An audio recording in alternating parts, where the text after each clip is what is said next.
Ano ang pinaniniwalaan ng marami tungkol sa mga santo? Ano ba ang santo sa karamihan at ano ba ang santo sa kasulatan?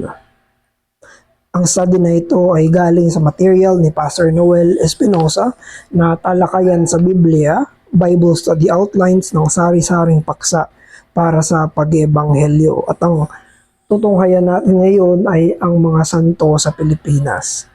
Ama namin, maraming salamat sa panahon para makapag-aral kahit maikli tungkol sa mga santo sa Pilipinas. Turuan niyo po kami na maliwanagan yung isipan namin kung ano yung sinasabi ng Biblia tungkol dito. Samahan niyo po kami, aming Ama, sa pangalan ng Panginoong Hesus. Amen. Bago dumating yung mga Espanyol sa bansang Pilipinas, alam natin na may mga tribal gods o tribal deities, tribal religion ang meron sa Pilipinas. Bawat tribo ay may kanya-kanyang iba't ibang klase ng mga bathala, iba't ibang klase ng mga anito, yung mga ninuno natin. At ipinalit sa mga iyon ay ang mga santo at santa ng relihiyon na sumakop. So pagdating ng mga Espanyol, ng Spaniards dito sa Philippines, nabura na ang history ng Pilipinas, nire-recover ngayon yun, di ba, yung language na alibata bago pa dumating yung mga Kastila dito. Hindi natin fully mare-recover lahat ng history ng Philippines before sa colonial period ng Spain dahil winasak yung lahat ng yon na tinuturing nila na mali, na idolatry, paganism, yung mga tribal deities at tribal gods dito sa Pilipinas. Pero ang ipinalit ay isang form ng Christianity na merong paniniwala tungkol sa mga santo at santa. Kaya parang pinalitan lang yung marami nilang Diyos-Diyosan ng ilang mga figures, Christianized figures na pinaniniwalaan na galing sa Europa. Maraming mga dagdag dito na nakaugat sa paniniwalang Pilipino. Paano ba iniisip yung mga santo sa bansa natin, sa Pilipinas? Una, iniisip yung santo bilang tulong sa bawat problema. Merong santo para sa bawat problema. Yan yung pinaniniwalaan na bawat mga saints ay may angking kapangyarihan sa iba't ibang mga larangan. So, for example, pwede silang nanggaling doon sa kwento ng buhay ng isang santo. Kung ano yung naranasan niya sa buhay na to, ngayon doon naman siya may kapangyarihan. Pero ang ilan sa mga kwento yun ay may mga bahid ng alamat. Whether true or not, dinedesignate sa isang saint yung pwede natin sabihin isang department, isang part ng buhay kung saan doon siya makakatulong. Batay sa mga sinagot na panalangin ng mga nananampalataya,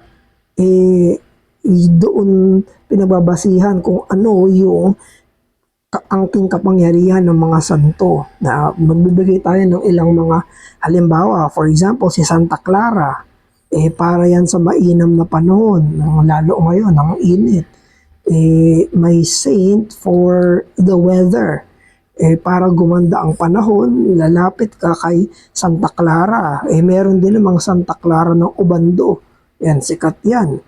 Sa Bulacan, yung pagsasayaw sa Obando, paglapit yun kay Santa Clara ng Obando. For what? Para magdalang tao. Meron naman Our Lady of Antipolo. Para naman yan sa pagliligtas na paglalakbay. At Traveling Mercy, San Roque. Si Santo na Roque, para naman yan sa proteksyon sa mga peste. Kasama na rin daw yung proteksyon mula sa mababangis na aso. Kung gusto mo maprotektahan ka mula sa peste o mababangis na aso, o lalapit ka kay San Roque. Si San Isidro, ang ibig sabihin naman noon, ang king kapangyarihan niya ay para naman sa agrikultura, para sa mga magsasaka. Si Santa Maria, si Mary, pangkalahatan, paborito yan ng mga Pilipino. So dito, makikita natin na may kanya-kanyang scope, yung power ng mga saints sa paniniwala ng maraming mga Pilipino. Iba't ibang klaseng santo, iba't ibang kapangyarihan, iba't ibang nilalapitan ng mga santo. If you would think carefully, how is it different from the territorial gods of the pagan religion? Diba? Ganyan ang pagan religion. May iba't ibang department, may iba't ibang territories, may iba't iba silang mga sakop sa iba't ibang mga Diyos. Pero ang naging Christianized version ay yung mga saints. Alalahanin natin sa usapin ng pagiging tagapamagitan sa Diyos, si Hesus Kristo lang yung pwede mamagitan. Kay Jesus lang tayo pwedeng dumaan para makalapit tayo sa Diyos. Pero sa paniniwalang Romano Katoliko, ang pari, ang namamagitan sa Diyos dito sa mundo. Of course, kailangan niya i-qualify at elaborate. We should give them benefit of a doubt kung anong totoong tinuturo nila, pero hindi natin maitatanggi ang pari, ang tinuturing na opisyal na tagapamagitan dito sa mundo. Pero ang mga santo naman ay namamagitan doon sa langit. Ganyan ang katuruan. Dito sa mundo, sa pari kalalapit, doon naman sa langit, sa santo kalalapit. May iba't iba pang mga seremonya na ginagawa para sa mga santo upang tangkilikin niya yung mga usapin ng mga deboto niya. Ano yung mga ginagawa sa mga santo? Mayroong mga pista. There are feasts sa mga patron saints. O kaya naman may mga specific na panata, namamanata para kay Santa Clara, namamanata kay San Roque, namamanata kay Maria. May vow. Meron silang ginagawang vow doon sa specific saint na yun. Alalahanin natin na hindi lang ganun. Ginagamit din itong mga paniniwala sa mga santo bilang pampaswerte. Ito karugtong naman ito sa paniniwala ng mga naunang Pilipino sa anting-anting. May paniniwala tungkol sa mga anito, pinalitan ng santo. Ang mga santo ay pamalit din sa paniniwala ng mga agimat, ng anting-anting at sa usapin ng kapalaran. May maraming naniniwala na kapag may imahen, andun yung presensya ng santo, ibig sabihin ay siswertehin ka, papalarin ka. Ganyan yung mga kaisipan tungkol sa pagtangkilik sa mga santo. Pero bilang pagsusuri natin galing sa Biblia, paano natin to dapat titignan? Paano natin ito dapat uusisain? Una, dapat nating maalalan ang kasapatan ni Jesus.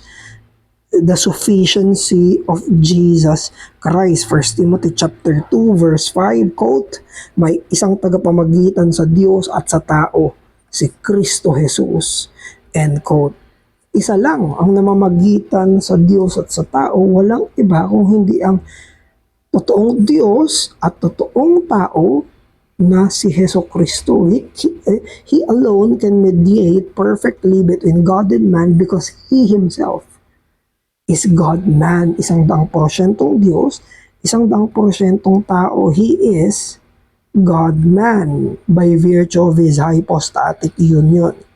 Kaya kay Kristo lang at wala nang dagdag sa Kanya ang aabot sa Diyos. Hindi ka pwedeng lumapit sa Diyos sa pamamagitan ng mga santo. Lalapit ka sa Diyos sa pamamagitan ng pananalig at pagdaan kay Hesus Kristo. Kay Kristo hanapin ang kailangan sa Diyos.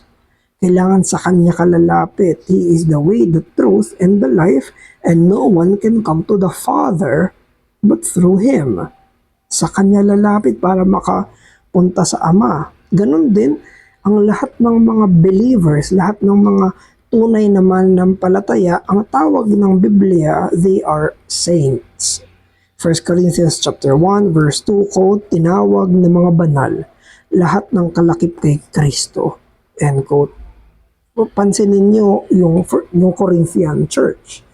Hindi ito isa sa mga best exemplary churches. Hindi siya a very exemplary churches. Sobrang daming problems sa Church of Corinth, napakaraming members, ang very problematic. Pero, ang tawag pa rin sa kanila dahil sa kanilang faith, dahil sa kanilang union with Christ, ang tawag sa kanila ay saints. Ang tawag sa kanila ay santo. Sa Romano Katolikong Iglesia, may sarili silang proseso ng pagsasanto. Mayroon pa silang mga due processes dyan. Tatawagin mo ng blessed. Tapos saka magiging may another process pa yung sainthood nila. Kaya very big deal sa kanila kapag naging santo na, tinuring na santo yung isang faithful sa kanila. Ang proseso sa kanila, of course, ay mayroon silang itong taong ito, itong Kristiyanong Roman Catholic person ay dapat may pananampalataya sa Roman Catholic faith, marami siyang mabubuting gawa, at pagkamatay niya, maraming mga himala, may mga katibayan na itong santong to ay dumidinig ng panalangin, may mga miracle, supernatural science. Yan parte ng proseso. Ibig sabihin, sa Roman Catholic Church, ang saint ay patay na. Ang saint, ang unang qualifications ay pumanaw na at siya'y naghihimala sa pamamagitan ng mga deboto sa kanya. Dito sa 1 Corinthians chapter 1, mga buhay pa itong mga to. Silang tinawag na santo. Mga humihingang santo, mga buhay na santo, lahat ng members ng Corinthian Church ay saints. Kaya naman lahat ng totoong mananampalataya ay mga saints kay Jesus Christ. At sa usapin ng pananalangin sa Diyos, Philippians chapter 4 verse 6, do not be anxious about anything, quote, but in everything by prayer and supplication with thanksgiving, let your requests be made known to God, end quote. Manalangin daw, sabi ni Apostle Pablo, pero kanino ka mananalangin? Let your request be known to God. Ang lahat ng kahilingan ay dapat na patungo o hinihiling sa Diyos. Ang panalangin ay pagsamba. Prayer is worship na dapat ay sa Diyos lamang. Hindi ka pwedeng manalangin sa mga creature, sa mga hindi Diyos, at sa ganitong usapin mali na manalangin sa isang santo, sa kanya lumapit at tawagin iyon na panalangin. Hindi ganyan. When you pray to God. Tinuro rin yan ng Panginoong Jesus, di ba? Sinabi niya, when you pray like this, our Father who art in heaven. Yan ay pagsamba sa Diyos. Kaya magkaroon ka sana ng nakaliligtas na relasyon kay Kristo at hindi mo kailangan ng mga santo as defined ng karamihang mga Pilipino. Kung hindi ikaw ay maging santo, ikaw ay maging saint, may you have a saving status through the Lord Jesus Christ.